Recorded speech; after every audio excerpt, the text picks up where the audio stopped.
2022 was financially pretty rocky. We saw housing prices skyrocket, inflation hit record highs, and interest rates shot up. So now that we're in 2023, you might be thinking about what you can do this year to protect yourself against these types of financial disasters. Erica Alini is here to help. She's the Globe's personal finance reporter, and she's been writing a newsletter called MoneySmart Bootcamp. She's also the author of Money Like You Mean It, a book of personal finance tactics for the real world. Today, Erica will walk us through 3 things you need to know about your money: budgeting, savings, and debt. I'm Menaka Raman-Wilms, and this is The Decibel from the Globe and Mail.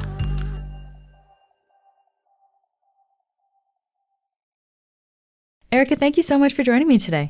Thank you for having me. So today we're going to start by talking about budgeting, savings, and then finally debt as well. And Erica, you did this MoneySmart Bootcamp newsletter at the Globe recently that's all about how to manage your money. People can sign up online, and we've got the link in the podcast description too if they want to do that. But let's get to some of that advice today that you've got in these newsletters. So where should people start when they're looking to get better control over their finances? I'd say the foundation of all of personal finance is spend less than you make. If you don't have that down, then you can't save consistently. If you're not saving, you can't invest. And there's no kind of financial planning that you can do. So that's the basis. It sounds obvious. All of us know that we need to spend less than we make. But actually doing it is far from obvious. So how do you do it? And really the key is to find a way to keep track of your finances and prioritize what you're spending on and what you're saving for, and find a method that works for you. So when I think of managing money, I think of something like a budget, which is a little tedious for me. And I think a lot of people find it kind of cumbersome because you've got to fill out the columns for everything that you buy. But are there any easier ways, I guess, to start by managing your money? I think budgeting is kind of a mandatory first step. If you've never done it before, you kind of have to start with an old-fashioned budget. It can be something that you do with pen and paper. It doesn't have to be Excel sheets or anything complicated. But you do need that sort of initial exercise of tracking how much money is coming in, and then tracking where your money is disappearing to in terms of what are you spending on. You do need that initial exercise of really collecting receipts and tracking and looking at your credit card statements. You probably should do it for, I say, the classic advice is 3 months. But you need that initial exercise. Now, for a lot of people, it works very well sort of as an ongoing strategy. There are definitely a lot of people, like my dad, for example, who thrive on the discipline of a budget and of really tracking every cent. However, not everyone works like that. I don't. You too. Okay. I don't. No, I don't budget the traditional way. And so there are other ways to do it. So what do you do if you don't like to budget yourself? So what I use is something that, I didn't invent it. I have my own version of it, but I like to call it the money bucket system. And so what I do is I sort of keep track of my money by using a lot of accounts. I have many savings accounts. And so I use those savings accounts to set money aside for an emergency fund. I have savings accounts for short-term savings goals, like if I'm saving up to buy a car or saving up for a vacation. And then I also use savings accounts for irregular expenses. So expenses that come out maybe once a year, or, for example, I have a savings account for my kids' summer activities, summer camps. It's a substantial expense that we face every year. And so I kind of know when I need the money. I divide it up by the months that I have, the time that I have to save up for it, and I just populate that account. Okay, so you have different savings accounts or different buckets, money buckets here. And then essentially over the course of the year, you're constantly putting money into those to save up for whatever you need then? Is that how it works? Yeah, that's how it works. And basically, it's an exercise in thinking ahead and, constantly thinking about what are your savings goals? What is that going to cost? How much time do you have to save up for it? And it's really about a way of keeping track of your money based on the full year rather than month to month. So the thing with money buckets and with having so many accounts is it can get very expensive if you're paying a fee. So I would say if the money bucket is, you find something that might work for you, make sure that you're using no-fee bank accounts. There are a lot of online-only banks and credit unions that offer no-fee bank accounts and savings accounts, sometimes with very attractive interest rates right now. And also make sure that you have unlimited free e-transfers. You said many buckets. How many buckets are we talking about here? Because I can imagine it could get kind of unwieldy if you have a lot of them. It can get unwieldy. And the thing is, too many categories with any method, even with budgeting, will probably send you off track. And so I really like the advice that one financial planner, Shannon Lee Simmons, she has a very popular book called Worry-Free Money. And one of her main pieces of advice there is budget with very few categories. Basically, you just need to make sure that you're covering your bills and your routine expenses, and you're carving out money for your goals. And then sort of what Shannon says is once you populated those categories, you've taken care of your routine expenses, your short-term savings, and your long-term savings, like the money that's left, you can spend without worry. Okay. So that's the key. Okay, so we've talked a little bit about savings goals, but let's dive into this idea of saving here, because I think we know it's important to save. A lot of us try to save, but it's not always possible, unfortunately. So I guess what are the common things that you see that might stop someone from saving? I think there are definitely a few things that prevent people from saving. And of course, like the higher your essential living expenses and the lower your income, the harder this is going to be. So let's just say that first and foremost. However, you do need to save if you want to have a healthy relationship with your money. You have to find a way to save. And so the first step, I would say the first priority when it comes to saving is making sure that you have some kind of emergency fund in cash, like some money that you can tap if expenses come up that you didn't foresee.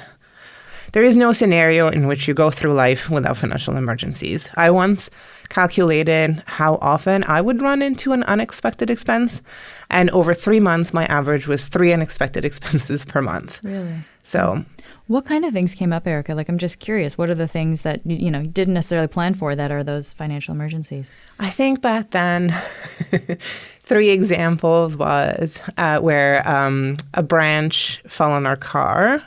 And then it was summer and our AC started spitting out icicles. Okay. You don't want that, no. And so those were 2 sort of legit emergencies. And then the third one was my son would no longer sleep in his toddler bed. Right. And so we had to kind of rush to IKEA and buy him a proper big boy bed. Okay, yeah. So these things do come up. We should plan for them. These things do come up all the time, right? So you need to have a little bit of a cash cushion. So how much of a cash cushion? So the emergency fund kind of serves 2 purposes, which is why I prefer to have, I frankly have 2 separate emergency funds. I have an emergency fund for this run-of-the-mill small emergencies, unexpected expenses that I just described. And then I have a bigger emergency fund for what is the mother of all emergencies, which is a loss of income, like unemployment. Okay, yeah. Or if you're a freelancer, a dry spell, and so generally speaking, the classic personal finance rule is you should have between 3 and 6 months of living expenses set aside. That can seem daunting for a lot of people, especially if you're not making that much money and if you have 0 money set aside. So I would say to start, try to save for a month of rent. 1 month. 1 month of rent, yeah. If you're starting out and you're a homeowner, again, a month of housing expenses. So that would be your mortgage payment plus your utilities plus property taxes. Okay. The really tricky part of saving is saving for retirement, because that goal is so far ahead and also very difficult to figure out how much money you're going to need. So how should you approach saving for retirement? Because it seems like something you should start saving for early, but with everything so expensive, like how do you possibly do that when you're in your 20s or your 30s? Yeah, so the advice that I hear over and over from some of the best financial planners that I've talked to is just don't sweat too much the amount of money. Just make sure that you are putting some money aside and you're building the habit of saving for retirement in a very consistent manner. And then I would say it's important every time you get a pay raise, your income, especially if you're young, your income will hopefully grow quite quickly over the years. So every time your income goes up, give yourself your retirement savings a raise as well. We'll be right back after this message.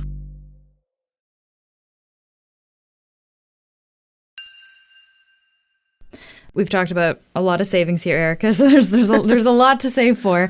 I guess I just wonder, does this leave any room for spending money on things that we want, right? Things that are fun and that we want to spend just to make us happy? Yes.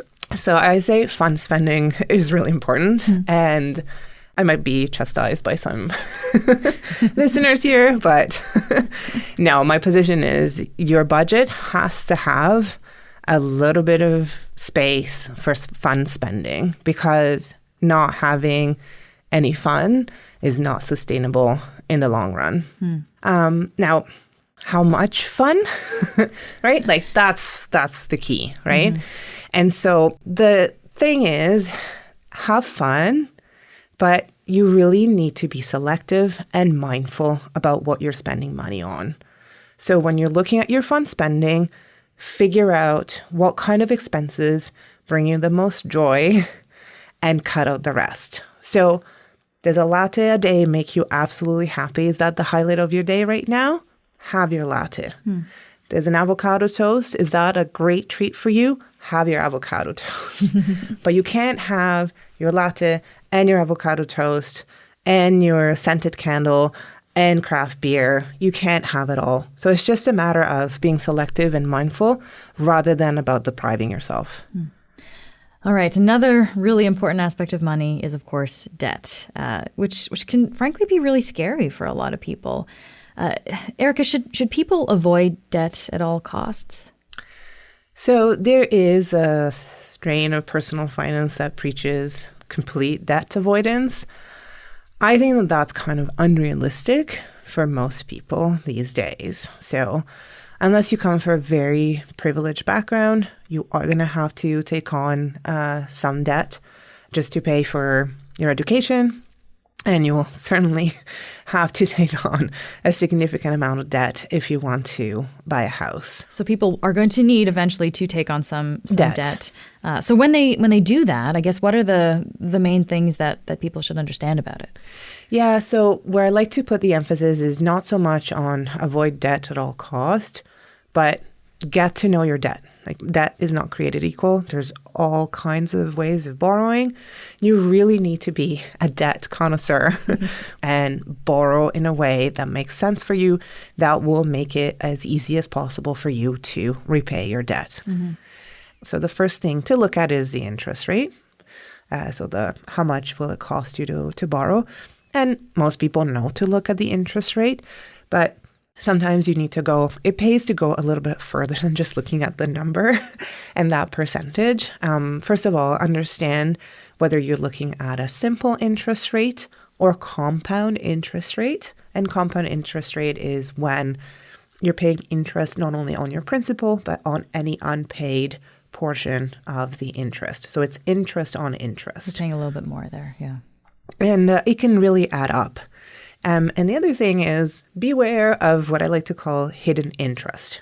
So I've come across this, especially this issue, especially with some of the online installment loans that a lot of people are gravitating to these days, especially people who maybe have a bruised credit score.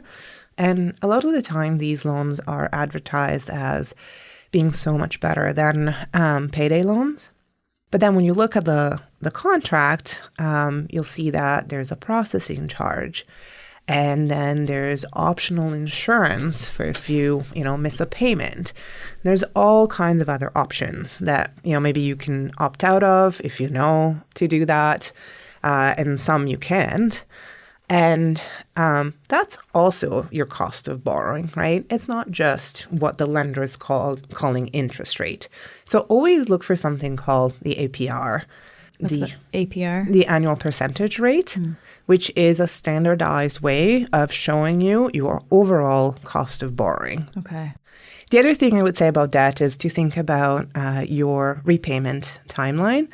So all else equal, the longer it takes you to pay off the debt, the more interest you're going to pay on that debt. Yeah. And when we talk about debt too, I think a lot of people think about credit cards, lines of credit. What should people know about that kind of debt?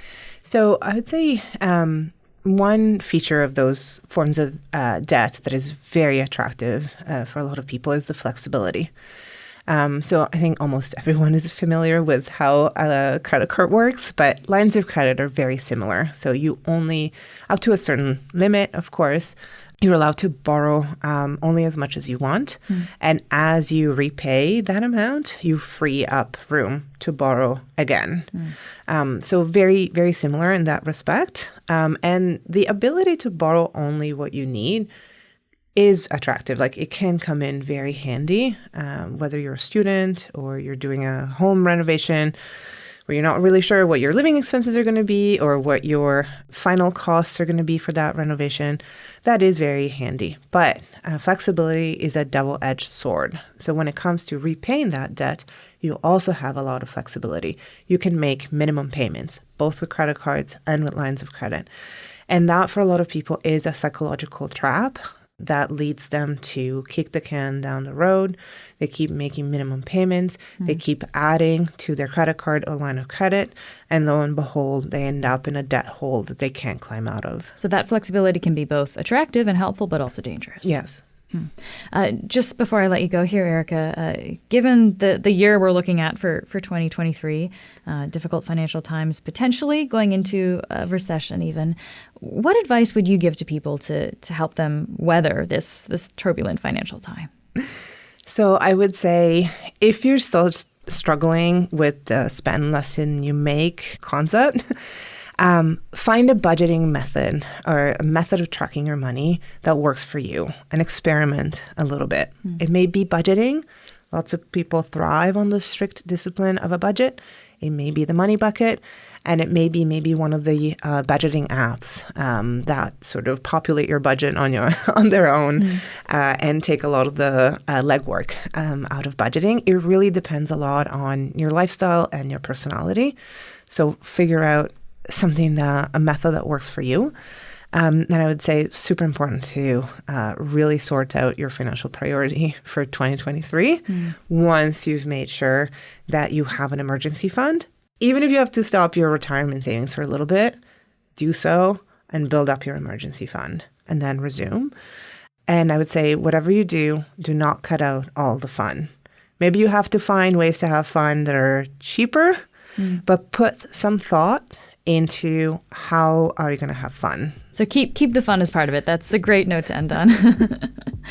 Erica, thank you so much for talking to me today. Thank you so much for having me. That's it for today. I'm Menaka Raman-Wilms. Our producers are Madeline White, Cheryl Sutherland, and Rachel Levy-McLaughlin. David Crosby edits the show. Kasia Mihailovich is our senior producer, and Angela Pacenza is our executive editor. Thanks so much for listening, and I'll talk to you next week.